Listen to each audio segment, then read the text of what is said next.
എന്റെ മനസ്സിലെ സംശയം അപ്പുവിനോട് പറയണോ? ഇനി ചിലപ്പോ അച്ഛനും മാമയ്ക്കും ലക്ഷ്മിയമ്മയ്ക്കും ഒക്കെ അവരെ വിശ്വാസമുള്ളതുപോലെ അപ്പു അവന്മാരെ വിശ്വാസം കാണുമോ? മഹിയുടെ ചിന്തകൾ കാട് കയറിയിരുന്നു. നീ എന്താ ഒന്നും മിണ്ടാത്തെ? അപ്പുവിന്റെ ശബ്ദമാണ് മഹിയെ ചിന്തയിൽ നിന്ന് ഉണർത്തിയത്. ആ, എന്തോ എനിക്ക് അവന്മാരെ വിശ്വാസം പോരാ അപ്പു. മഹി പൊടുന്നനെ അപ്പുവിനോട് പറഞ്ഞു. എന്നിട്ട് നീ ഇപ്പോഴാണോ നിന്റെ സംശയം എന്നോട് പറയുന്നത്? കേൾക്കാൻ ആഗ്രഹിച്ചത് എന്തോ കേട്ടതിന്റെ സന്തോഷം ഉണ്ടെങ്കിലും അത് മുഖത്ത് കാണിക്കാതെ അപ്പു മഹിയോട് ഇച്ചിരി ദേഷ്യത്തോട് ചോദിച്ചു. അത് പറയാൻ ഇതുവരെ എനിക്ക് സമയം കിട്ടിയില്ലല്ലോ. പിന്നെ അച്ഛനോടും മാമയോടും പറയാന്ന് വെച്ചാൽ അവർക്കെന്തോ കണ്ണന്റെ മറ്റു ഫ്രണ്ട്സിനെ പോലെയല്ല ഇവരെ എന്തോ വിശ്വാസമുള്ളത് പോലെ. പിന്നെ നീ വരട്ടെ എന്ന് കരുതി. അപ്പൊ നീ ഇതാണോ എന്നോട് പറയാൻ വന്നത്? അതല്ല, തന്നോട് അവൻ പറയാൻ വന്നതെന്ന് അറിയാമെങ്കിലും അപ്പു അവന്റെ മനസ്സറിയാൻ വേണ്ടി ചോദിച്ചു. അല്ലടാ, ഞാൻ വേറൊരു കാര്യമാണ് പറയാൻ വന്നത്. അരുണിന്റെയും സണ്ണിയുടെയും കാര്യം എന്റെ വഴിക്കൊന്ന് അന്വേഷിച്ചിട്ട് നിന്നോട് പറയാമെന്ന് കരുതി. ആ, എന്താ അവന്മാര് നിനക്ക് സംശയമുണ്ടോ? മഹി അപ്പുവിന്റെ അടുത്ത് വന്ന് അവന്റെ തോളി പിടിച്ച് തിരിച്ചു നിർത്തിക്കൊണ്ട് ചോദിച്ചു. അതിനപ്പു കണ്ണുകൾ മാത്രം ഉയർത്തി മഹിയെ നോക്കിക്കൊണ്ട് മൂളി. അവന്മാർക്ക് എന്തൊക്കെയോ ഒളിപ്പിക്കും പോലെ. ആ സണ്ണി എന്ന് പറയുന്നവൻ എന്നെ ആദ്യം കണ്ടപ്പോ ഒന്ന് ഞെട്ടുന്നത് ഞാൻ ശ്രദ്ധിച്ചായിരുന്നു. പിന്നെ അരുണെന്ന് പറയുന്നവൻ മറ്റവനെ കൊണ്ട് അധികം ഒന്നും പറയിപ്പിക്കുന്നതുമില്ല. ഒരുത്തന്റെ കണ്ണിൽ ഭയമാണെങ്കിൽ മറ്റവന്റെ കണ്ണിൽ എന്തോ ക്രൂരത നിറഞ്ഞു നിൽക്കുന്നു. പിന്നെ ചിലപ്പോൾ അവരുടെ പേരും അത് തന്നെ ആകണമെന്നില്ല. അവന്മാരെ കുറിച്ച് അറിയണമെങ്കിൽ കണ്ണ് സംസാരിക്കണം. അവൻ എന്തൊക്കെയോ എന്നോട് പറയാൻ ശ്രമിക്കുന്നുണ്ട്, എന്താണെന്ന് വ്യക്തമാകുന്നില്ല. അപ്പു അത് പറഞ്ഞുകൊണ്ട് മഹിയെ നോക്കി.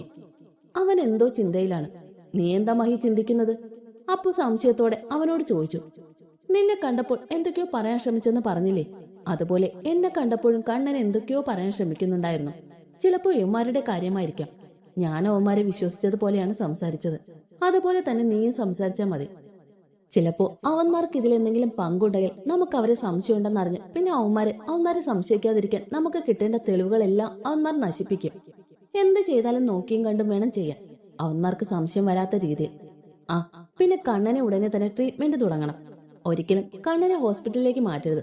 അവന്മാർ അവിടെ അവന്റെ കൂടെ നിൽക്കാൻ വാശി പിടിക്കും. അന്നേരം നമുക്കൊന്നും ചെയ്യാൻ പറ്റില്ല. കണ്ണന്റെ ജീവന് തന്നെ ചിലപ്പോ ആപത്ത് വന്നേക്കാം. അപ്പൊ കണ്ണനെ എങ്ങനെ ചികിത്സ നൽകുമെന്നാ നീ പറയുന്നേ? അപ്പു സംശയത്തോടെ മഹിയോട് ചോദിച്ചു. ആ, അത് തന്നെയാണ് ഞാൻ പറയാൻ പോകുന്നത്. നീ തോക്കിക്കേറി വെടിവെക്കാതെ. ആ, എന്നാ നീ പറ. മഹിയുടെ മുഖം മാറിയത് കണ്ടതും അപ്പു ഒന്ന് പരിങ്ങിക്കൊണ്ട് പറഞ്ഞു. മഹി ഒന്ന് മൂളിയിട്ട് പിന്നെ പറയാൻ തുടങ്ങി. നീ മനക്കത്തൂർ മന എന്ന് കേട്ടിട്ടുണ്ടോ? പേര് കേട്ട നാഡീ വൈദ്യന്മാരാണ്. അവിടുത്തെ ഇപ്പോഴത്തെ വൈദ്യൻ എന്ന് പറയുന്നത് ദത്തൻ നമ്പൂതിരി. അദ്ദേഹത്തിന്റെ അച്ഛനായിരുന്നു മുന്നേ അവിടെ ചികിത്സയൊക്കെ ചെയ്തോണ്ടിരുന്നത്. അനന്തൻ നമ്പൂതിരി ആളിപ്പോ ജീവിച്ചിരിപ്പില്ല. ഇനി എഴുന്നേറ്റ് നടക്കില്ലെന്ന് ഡോക്ടർമാർ വിധി എഴുതിയവരെ പോലും എഴുന്നേറ്റ് നടത്തിച്ചവരാ. മഹി അത് പറഞ്ഞോണ്ട് അപ്പുവിനെ നോക്കി. മനക്കത്തൂർ മന ഞാൻ എവിടെയോ കേട്ട പോലെ. അപ്പു മഹിയെ നോക്കിക്കൊണ്ട് പറഞ്ഞു. ഡാ, ഇത് എന്നോട് പറഞ്ഞത് നമ്മുടെ കോളേജിലെ ലൈബ്രറിയിൽ ഇരിക്കുന്ന വേണുചേട്ടനാ. ഞാൻ കണ്ണന്റെ കാര്യം ചേട്ടനോട് പറഞ്ഞിരുന്നു. അങ്ങനെ ചേട്ടനാ എന്നോട് ഈ മനയുടെ കാര്യം പറഞ്ഞത്. വേണുചേട്ടന്റെ ബന്ധത്തിൽപ്പെട്ട ആരെയോ അവിടെ കൊണ്ടുപോയിട്ട് അയാൾക്ക് എഴുന്നേറ്റ് നടക്കാൻ പറ്റിയെന്നാ പറഞ്ഞത്. നമുക്ക് കണ്ണനെ അങ്ങോട്ട് കൊണ്ടുപോയാലോ? മഹി പ്രതീക്ഷയോടെ അപ്പുവിനോട് ചോദിച്ചു. അപ്പു കടലിലേക്ക് നോക്കി തന്നെ നിൽക്കുവാണ് അപ്പോഴും. ഡാ അപ്പു, നമുക്ക് കണ്ണനെ കൊണ്ടുപോയാലോന്ന്. താൻ അത്രയും പറഞ്ഞിട്ടും ഒന്നും മിണ്ടാതെ കടലിലേക്ക് നോക്കി നിൽക്കുന്ന അപ്പുവിന്റെ തോളിൽ ഒരു അടി കൊടുത്തോണ്ട് മഹി പിന്നെയും ചോദിച്ചു. ഔ, എന്താടാ, എന്തിനാ എന്നെ അടിച്ചേ? അപ്പു മഹി അടിച്ച തോള് തിരുമ്മിക്കൊണ്ട് അവനോട് ചോദിച്ചു.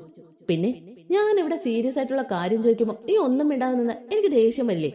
മഹി ഇച്ചിരി ദേഷ്യത്തോടെ തന്നെ ചോദിച്ചു. നീ കണ്ണന്റെ കാര്യമല്ലേ പറഞ്ഞത്? നമുക്ക് അവനെ അവിടെ തന്നെ കൊണ്ടുപോവാം. എനിക്കെന്തോ കണ്ണനെ അവിടെ കൊണ്ടുപോയ അവൻ എഴുന്നേറ്റ് നടക്കുമെന്ന് പ്രതീക്ഷയുണ്ട്. പക്ഷെ അവന്മാര് കൂടെ വന്ന് എന്തു ചെയ്യും? അപ്പു ടെൻഷനോട് ചോദിച്ചു. അവന്മാര് വന്നോട്ടടാ, മഹി ചെറിച്ചിരിയോടെ പറഞ്ഞു. നീ എന്തൊക്കെയാ മഹി പറയുന്നേ? അവന്മാരെ അവിടെ കൊണ്ടുപോയ എങ്ങനെ ശരിയോ? അവന്മാരെ എനിക്ക് തീരെ വിശ്വാസം പോരാ. ഇവന്മാര് തന്നെയാണ് എന്റെ കണ്ണനെ ഈ കോലത്തിലാക്കിയെങ്കിൽ വെച്ചേക്കില്ല ഞാൻ രണ്ടിനെ. അപ്പൊ പല്ല് കടിച്ചു പിടിച്ചോണ്ട് പറഞ്ഞു.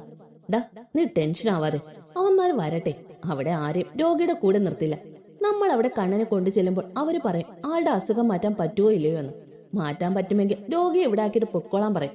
എല്ലാം ശരിയാകുമ്പോ അറിയിക്കാമെന്നും പറയും. അതുകൊണ്ട് അവന്മാര് വരട്ടെ, നീ അതോർത്ത് ടെൻഷൻ അടിക്കേണ്ട. മഹി അപ്പുവിന്റെ തോളിൽ തട്ടിക്കൊണ്ട് പറഞ്ഞു.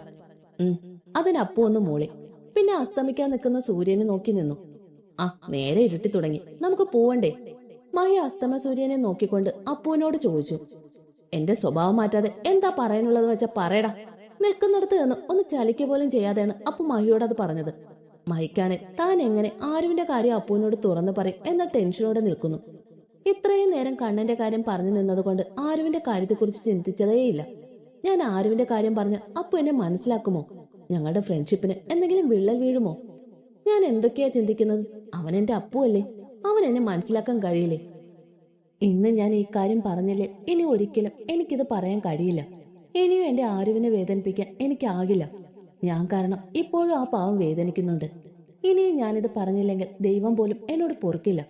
മഹി ഒരു നിമിഷം കണ്ണുകൾ അടച്ച് മനസ്സിനെ അവന്റെ വരുതിയിൽ കൊണ്ടുവന്നു. അപ്പു മഹിയുടെ ഭാഗത്തു നിന്ന് ഒരനക്കവും കാണാതായപ്പോൾ അവന്റെ മുഖത്തേക്ക് നോക്കി. ആള് വലിയ ചിന്തയിലാണ്. എന്നെ ഇതുവരെ മനസ്സിലായില്ലേ മഹി? നീ ഇല്ലെങ്കിൽ ഞാനില്ലടാ.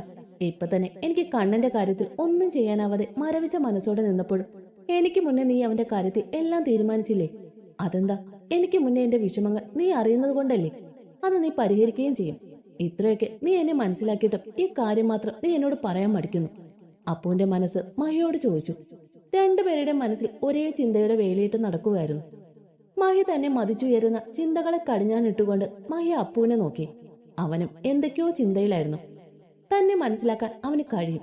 അവനല്ലാതെ വേറെ ആർക്കാണ് കഴിയുക? ഡാ, മതി ചിന്തിച്ചത്. വാ, നമുക്കൊരു ചായ കുടിച്ചിട്ട് വരാം. എന്നിട്ട് ഞാൻ പറയാനുള്ളത്. ചിന്തയിൽ നിന്ന് അപ്പു പൊടുന്നനെ മഹിയെ നോക്കി. അവൻ അപ്പുവിനെ നോക്കി കണ്ണു ചിമ്മി കാണിച്ചിട്ട് കുറച്ചകലെ കാണുന്ന തട്ടുകടയിലേക്ക് നടന്നു.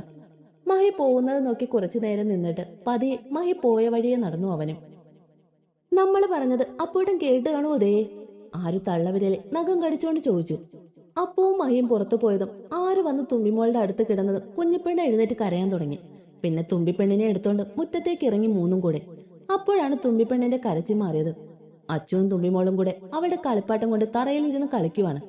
അതിനിടയിലാണ് ആരുവിന്റെ ചോദ്യം. ആരുവിന്റെ ചോദ്യം കേട്ടതും തുമ്പിമോളെ കളിപ്പിച്ചുകൊണ്ടിരുന്ന അച്ചുവും അവരുടെ കളി കണ്ടുകൊണ്ടിരുന്ന ദയും ആരുവിനെ നോക്കി. ദേ ആരു, എന്റെ കയ്യിൽ നിന്ന് കിട്ടണ്ടെങ്കിൽ ആ തിരുവൊന്ന് അടച്ചു വെക്കും. ഇനി ഈ കാര്യം നീ പറഞ്ഞ ഈ മണ്ണ് വാരി നിന്റെ വായിട്ട് തരും, കേട്ടല്ലോ.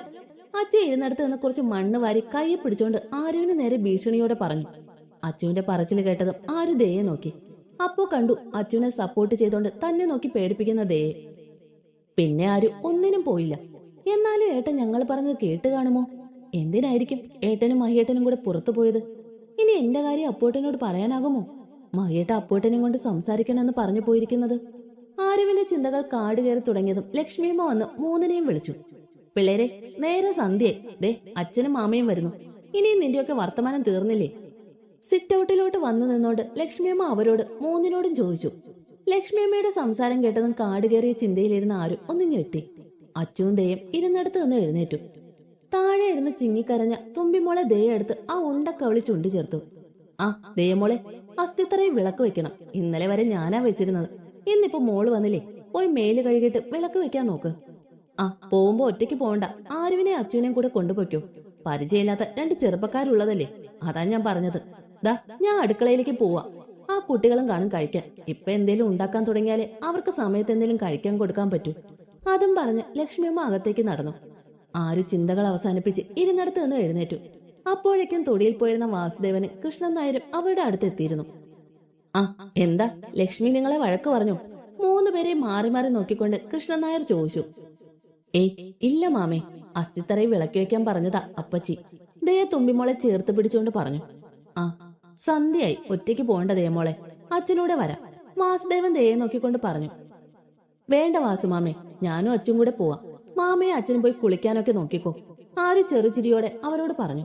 ആ, എന്നാ അങ്ങനെ ആവട്ടെ. വാടോ കൃഷ്ണ, നമുക്ക് അകത്തേക്ക് പോവാം. അതും പറഞ്ഞ് അവരെ മൂന്നുപേരെ ഒന്ന് നോക്കിയിട്ട് അകത്തേക്ക് കയറി. ആ, ഇനി നിങ്ങൾ എന്താ ഇവിടെ നിൽക്കുന്നത്? വാ, മേല് കഴുകിയിട്ട് വിളക്ക് വെക്കാൻ പോവാം. ദയ അച്ചുവിനെ ആരുവിനെ നോക്കി പറഞ്ഞിട്ട് തുമ്പുമേളയും കൊണ്ട് അകത്തേക്ക് കയറി. അച്ചു ദയ പോകുന്നത് നോക്കിയിട്ട് ആരുവിന്റെ കൈ പിടിച്ചു. എന്താ എന്ന അർത്ഥത്തിൽ ആരു അച്ചുവിനെ നോക്കി. നിന്റെ അപ്പുവേട്ടൻ കേട്ട് കാണാൻ ഒരു വഴിയും ഞാൻ കാണുന്നില്ല. കാരണം കേട്ടിരുന്നെങ്കിൽ നമ്മുടെ മൂന്നിന്റെയും കാര്യം ഗോവിന്ദ ആയനെ. മനസ്സിലായില്ലേ? ആരുവിന്റെ അന്തിച്ചുള്ള നിൽപ്പ് കണ്ടുകൊണ്ട് അച്ചു ചോദിച്ചു. ഇല്ലെന്ന അർത്ഥത്തിൽ ആരു തലയാട്ടി കാണിച്ചു. ഡി പൊട്ടി, നിന്റെ ഏട്ടൻ കേട്ടിരുന്നെങ്കിൽ നമ്മള് മൂന്നുപേരെ നിന്റെ ഏട്ടൻ നല്ലതുപോലെ കുടഞ്ഞേനെ. അപ്പ അറിയാതെ തന്നെ നമ്മൾ സത്യം പറഞ്ഞേനെ. ഇപ്പൊ അങ്ങനെയൊന്നും നടന്നില്ലല്ലോ. അപ്പൊ നിന്റെ ഏട്ടൻ കേട്ടിട്ടില്ല. ഇത് ഞാൻ ഇപ്പൊ പറഞ്ഞത് എന്തിനാണെന്ന് വെച്ചാൽ നേരത്തെ ചോദിച്ച പോലെ ചോദിക്കാതിരിക്കാനാ, കേട്ടോടി. അച്ചു ആരുവിന്റെ മുഖത്ത് നോക്കിക്കൊണ്ട് പറഞ്ഞു.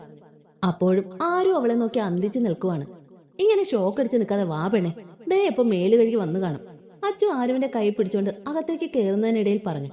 അവളുടെ കാട്ടിക്കൂട്ടല് കണ്ട് ഒരു ചിരിയോടെ ആരും അച്ചുവിന്റെ കൂടെ നടന്നു. അച്ചുവും ആരും റൂമിൽ ചെല്ലുമ്പോ ദേ മേല് കഴുകി ഇറങ്ങിയിരുന്നു. തുമ്പിപ്പെണ്ണിനെയും മേല് കഴുകിച്ചിട്ടുണ്ട്. ആളുടെ പനിയൊക്കെ മാറിയ ലക്ഷണമാണ്. ദേ അച്ചുവിനെ ആരുവിനെയും കണ്ടപ്പോ കണ്ണുരുട്ടി പേടിപ്പിച്ചു.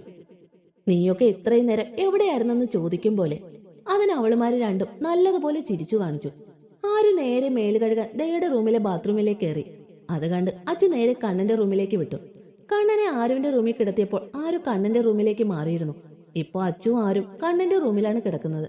അതുകൊണ്ട് തന്നെ അച്ചുവിന് കണ്ണന്റെ റൂമിൽ പോയി കുളിക്കുന്നതിന് ബുദ്ധിമുട്ടില്ലായിരുന്നു. 3 പേരും റെഡിയായി പൂജാമുറിയിൽ ചെന്ന് വിളക്ക് വെച്ച് പ്രാർത്ഥിച്ചിട്ട് കുഞ്ഞു ചട്ടിവിളക്കിൽ തിരി തെളിയിച്ചുകൊണ്ട് മുറ്റത്തേക്ക് ഇറങ്ങി. ദയുടെ കണ്ണുകൾ ഗേറ്റിന്റെ അടുത്തേക്ക് അനുസരണയില്ലാതെ പൊയ്ക്കൊണ്ടിരുന്നു. വൈകിട്ട് മോളെയും തന്നെ ഇവിടെ കൊണ്ടാക്കിയിട്ട് പോയതാണ്. ഇപ്പൊ തന്നെ നേരെ സന്ധ്യയായി. ഇതുവരെയും വരാറായില്ലേ? ദയ സങ്കടത്തോടെ ഗേറ്റിന്റെ അടുത്തേക്ക് നോക്കി. എന്റെ പൊന്നു ദേ, ഏട്ട ഇപ്പൊ വരും. നീ കണ്ണ് എണ്ണ ഒഴിച്ച് കാത്തിരിക്കേണ്ട കാര്യമൊന്നുമില്ല. വാ പെണ്ണെ, വിളക്ക് വെച്ചിട്ട് വരാം. അതും പറഞ്ഞ് ആരു ദയുടെ കൈയും പിടിച്ചുകൊണ്ട് നടന്നു.